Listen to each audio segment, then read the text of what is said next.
Pues el 28 de febrero es el día de la dependencia de Andalucía. Lo hemos dicho en una declaración que ha salido con motivo de esta efeméride. Las votaciones del 28 de febrero de 1980 se están utilizando para ocultar la movilización, enorme movilización y articulación del pueblo trabajador andaluz que se dio en el año 77 y en los años siguientes. Se están utilizando para esconder esa poderosa eclosión de la identidad nacional andaluza a finales de los años 70, que desbordó los cálculos del régimen franquista que se estaba preparando para el régimen monárquico posfranquista. Y con este 28 de febrero, esta celebración que se celebró desde el primer año, lo tenían clarísimo, que una vez que había ocurrido el 28 de febrero del año 80, a partir de ahí el 4 de diciembre tenía que desaparecer del mapa. Pues lo que se está haciendo, sin más, es ocultar una parte de nuestra historia fundamental. Porque los andaluces y las andaluzas, cuando en aquellos años se movilizaban y pedían autonomía, lo que estaban pidiendo era una soberanía política, grande o pequeña, pero estaban pidiendo una soberanía política. La autonomía hemos visto que no tiene nada que ver con eso, que es absolutamente un régimen de centralización administrativa, no ha resuelto ninguno de los grandes problemas que tiene nuestro país en este momento y por lo tanto por eso de su inutilidad y de la peligrosidad que tiene el pueblo trabajador andaluz organizado, preparado y haciendo propuestas políticas, viene que se celebre con tanto entusiasmo este 28 de febrero mientras el 4 de diciembre ha pasado a ser una fecha residual. Y no lo es más porque la izquierda independentista andaluza y distintos movimientos soberanistas nos hemos empeñado en mantener bien vivo el recuerdo de aquel 4 de diciembre y en tener bien viva la memoria de Manuel José García Caparrós, que fue asesinado aquel día en Málaga por la policía española, a pesar de que se le ha querido dar mucha vuelta al tema también y se le quiso atribuir ese asesinato a otros agentes. Ya sabemos que fue un agente de la policía española. Entonces, sin duda, el 4 de diciembre vamos a seguir reivindicándolo como nuestro día nacional. Es nuestro día nacional. El 28 de febrero va a seguir siendo el día de la oligarquía y no nos conformamos ni mucho menos con el nombramiento institucional que han hecho en el último año como el 4 de diciembre como Día de la Bandera, ¿no? Pues la actualidad política en Andalucía está marcada por una parte por el contexto internacional. Un capitalismo senil en su etapa agónica que lleva varias décadas de depresión y que está buscando una forma de salir de ella en el aumento de la agresividad imperialista. Una Unión Europea que es un mero peón absolutamente alineado con los intereses de los Estados Unidos y un Estado español que no sabe a quién obedece más, si a los Estados Unidos o al eje franco-alemán, pero en ambos casos son absolutamente dependientes y serviles. Ese es el papel de la oligarquía española y de una parte de ella, que es la oligarquía andaluza.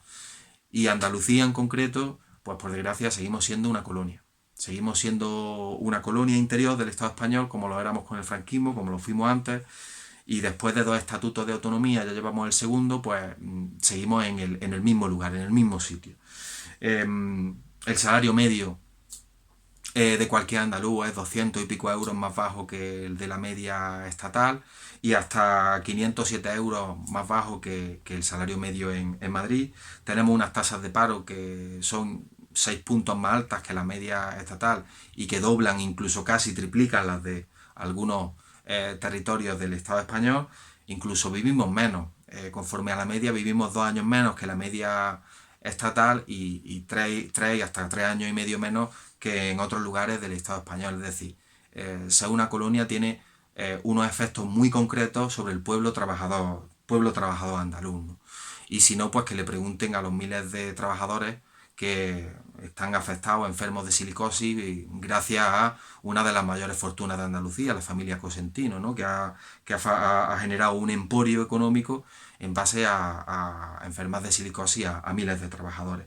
Esta es la situación de la Andalucía y esto no difiere mucho de lo que vivíamos hace 50 años o hace más. Han cambiado las formas, sí son distintas, pero en los fondos son muy, muy, muy similares. Y por desgracia no tenemos en el Parlamento andaluz una fuerza que al menos denuncie todas estas problemáticas de manera clara. No entran a colisionar y a denunciar los grandes problemas de la colonización de Andalucía, que es nuestra pertenencia a un Estado español que es un Estado de rapiña y absolutamente opresor, el carácter del capitalismo como un gran explotador de la clase obrera andaluza, es decir, el imperialismo y la utilización de nuestro país como una plataforma de agresión imperialista en el Mediterráneo y en Oriente Medio. Ahí hay muchos silencios, ¿no? Y hay muchas cosas que se dicen con la boca chica. Por lo tanto, esta actualidad política es poco halagüeña y depende del pueblo trabajador andaluz cambiarla. Y en eso tenemos que insistir también, en que en este tiempo estamos viendo que hay un retroceso en la organización y en la movilización del pueblo trabajador andaluz. Y en ese aspecto, como decía el Che Guevara, no hay libertadores, son los pueblos los que se liberan a sí mismos. Y entonces hay que llamar al pueblo trabajador a organizarse y aspirar a luchar y a conquistar la liberación plena de la clase obrera, de la mujer trabajadora y de la juventud para conquistar una Andalucía libre. Bueno, como partido no tenemos una discusión sobre este término que ha tenido cierta fortuna, lo de tercera ola. Hablando con unos camaradas, la impresión que nos da es que, bueno, esto de una tercera ola realmente no ha existido. Sí que existe una nueva generación de jóvenes que se incorporan a eso que se denomina andalucismo, que es un concepto también bastante vaporoso, en tanto que andalucista se reivindica casi todo el arco parlamentario del Parlamento andaluz, incluso fuerzas extraparlamentarias. Pero el problema está quizá más bien en el primer término, ¿no? Lo de la tercera ola. Y está en lo de la tercera ola porque nosotras, si observamos la historia, podemos ver que hay un primer movimiento andalucista, entre comillas, ya digo, que es el que dirige de forma mayoritaria Blas Infante. Es un andalucismo revolucionario, es un andalucismo anticapitalista, con altas cargas de soberanía política. De hecho, insiste mucho en hacer cumplir, decía Blas Infante, el artículo primero de la Constitución andaluza de 1883. El artículo que dice Andalucía es soberana y autónoma y no recibe su poder de ninguna autoridad exterior. Por lo tanto, este es un andalucismo, aunque también convivió un andalucismo conservador, el de José Gastalver. Y este andalucismo conservador, que no estaba de acuerdo con eso que decía Blas Infante de la reforma agraria, que no estaba de acuerdo con las propuestas de nacionalización de grandes empresas que planteaba el andalucismo revolucionario de Blas Infante, este andalucismo conservador va a ser el que va a trascender en lo que podríamos denominar la segunda ola, es decir, el andalucismo después de la muerte de Franco. Blas Infante fue asesinado en 1936 y curiosamente, aunque se reivindica oficialmente y formalmente a Blas Infante, el programa político que hace el regionalismo que se reivindica con representación institucional de Blas Infante es un programa político que no se parece en nada a lo que planteaba Blas Infante y se parece mucho a lo que planteaba el andalucismo conservador de los tiempos de Blas Infante, el de José Gastalver. Es un andalucismo que eso de alterar la propiedad de los medios de producción no lo tiene nada claro, que está muy cómodo, muy a gusto y no cuestiona en absoluto la pertenencia y de Andalucía al Estado español, ni que desde Madrid se administren nuestros asuntos. Es decir, esa es la segunda generación, digamos, la segunda ola, si quieres, del andalucismo. Y hay una tercera que es más bien una incorporación de gente nueva, porque por desgracia los planteamientos son muy parecidos a los de esa segunda ola de la que hablaba, salvo una pequeña parte afortunadamente de jóvenes que sí están viendo las cosas claras como las planteaba el andalucismo revolucionario y actualizándolas hasta al momento presente. Si quisiéramos concretar esto de la tercera ola, yo me quedaría ahí en una incorporación de gente joven eh, que va a determinar, porque ellos y ellas son las que se están enfrentando a la ausencia de un puesto de trabajo o de trabajo estable, que no sea trabajo extremadamente precario en la hostelería. Ellos y ellas son los que tienen que asumir los altos costos de la vivienda, es decir, esa tercera ola de gente joven que se ha incorporado al mundo de la reivindicación nacional de Andalucía, como queramos llamarlo, a la izquierda soberanista barra independentista andaluza, es la que tiene que resolver muchas de las cuestiones. Y yo les invito a que revisen los textos de Blas Infante si quieren encontrar soluciones. La segunda ola andalucista les va a ayudar poco, porque tenía estrechos vínculos además con el mundo del sector inmobiliario y más bien estaban más cerca de los terratenientes que de los jornaleros, que de los que hablaba Blas Infante en sus textos. En Blas Infante, en el andalucismo revolucionario de Blas Infante y la izquierda independentista actual, es en el que en el espacio en el que van a encontrar respuestas a sus problemáticas actuales y también.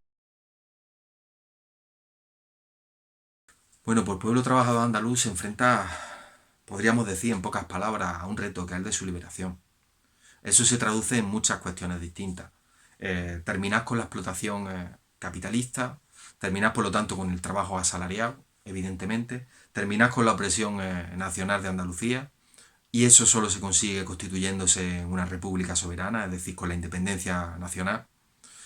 Terminar con la tiranía que sobre él establece el Banco Central Europeo y su moneda, el euro, de la que somos absolutamente ajenos y cuyas políticas se nos imponen y tenemos que sufrir día tras día, y si no, que se le pregunten ahora a los cientos de miles de andaluzas que sufren las subidas de la hipoteca.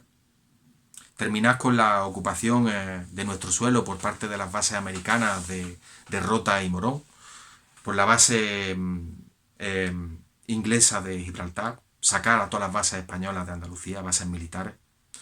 Es decir, los retos son múltiples. Cuanto a la izquierda independentista, pues tiene un reto principal, que es organizar la revolución andaluza, organizar esa revolución necesaria. Y organizarla implica articularse en los barrios y en los pueblos en base a la militancia obrera, a la militancia de la clase trabajadora, de los jóvenes y de los estudiantes, eh, con un objetivo muy claro: que todas las opresiones contra las que luchamos en este país terminen un día.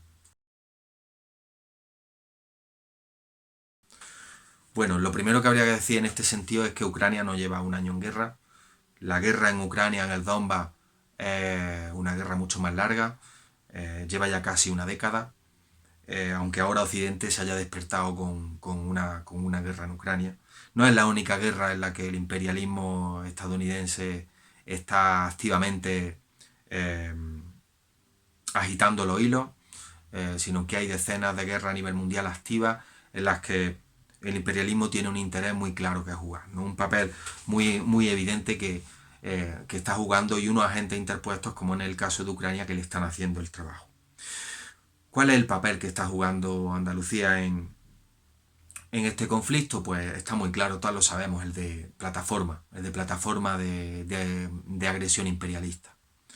Las andaluzas, por desgracia, seguimos siendo también corresponsables de lo que está ocurriendo, porque desde nuestro suelo salen los barcos, salen los aviones y salen los insumos que alimentan la guerra, no solo la de Ucrania, sino salen las corbetas que van a Arabia Saudí, que por cierto la administración andaluza presumía estos últimos días de que las exportaciones industriales han aumentado en Andalucía, y son fundamentalmente en base a esas corbetas que van a hacer la guerra en Yemen. Salen los barcos de la base de Rota, que se van a aumentar a 6 los destructores estadounidenses, y desde los que el gendarme yanqui está patrullando por el Mediterráneo y cuando hace falta interviene en países soberanos, sometiéndolos a la dictadura del hegemón. Salen los aviones desde la base de Morón también, tanto a África como a Oriente Medio, para cumplir la misión de mantener el imperialismo con vida y en pie. Y hasta salen las armas, como hemos estado denunciando, por los puertos andaluces, por el puerto de Motril en concreto, para alimentar al imperialismo y a sus socios en sus agresiones a lo largo de todo el planeta. Y entonces, desde ese sentido, tenemos una responsabilidad. Nación Andaluza participa en la plataforma Base Fuera, OTAN No de Andalucía, y en la que estamos animando y estamos realizando distintas actividades para concienciar y para movilizar al pueblo trabajador andaluz para denunciar este papel. Porque la liberación de Andalucía, la lucha por una Andalucía libre no puede ser una lucha por una Andalucía libre en abstracto. Luchamos por una Andalucía libre en un mundo de pueblos libres, luchamos por una Andalucía socialista en un mundo socialista en el que las distintas formaciones sociales se relacionen entre ellas en pie de igualdad. Y no por eso, aunque el papel de Andalucía ahora mismo es el de plataforma de guerra, podemos hacer nuestra contribución también a la paz mundial y a la lucha por un mundo más justo, a la lucha por un mundo socialista. Y para eso hay que dar pasos como echar a las bases yanquis, echar a las bases españolas y echar a la base militar inglesa de Gibraltar. Y en eso nos tenemos que encontrar las independentistas y las no independentistas, todas las andaluzas, en esa lucha porque es justo y porque es necesario, para nosotras como país y para el resto de los pueblos del mundo. Somos el presente.